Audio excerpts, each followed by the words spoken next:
సమక్షంలో వాళ్ళు ఏదైతే రోజా పాటిస్తారో దాన్ని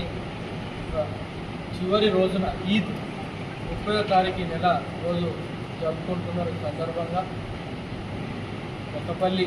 ముస్లిం సోదరులకు కానివ్వండి, నియోజకవర్గాల అందరి ముస్లిం సోదరులందరికీ పేరు పేరున రంజాన్ శుభాకాంక్షలు తెలియజేస్తూ, అదేవిధంగా సోదరులు ఏ రకంగా ఇక్కడికి వచ్చినప్పుడు మాకు కమ్యూనిటీ హాల్ గురించి మా దృష్టికి బ్యాలెన్స్ వర్క్ తీసుకొచ్చిండ్రు. ఖచ్చితంగా ఇక్కడ ఉన్న సదర్ సాబు కానివ్వండి, ఇక్కడ ఉన్న సోదరులందరికీ రంజాన్కి కానుకగా మా కాంగ్రెస్ పార్టీ తరఫున బ్యాలెన్స్ వర్క్ మేము త్వరలో ఎస్డిఎఫ్లో పెట్టి ప్రొసీడింగ్ కాపీ కూడా మేము తీసుకొస్తామని చెప్పి ఒకసారి సందర్భంగా నేను తెలియజేస్తూ, నన్ను ఇంత మంచి గొప్ప ఇఫ్తార్ విందుకి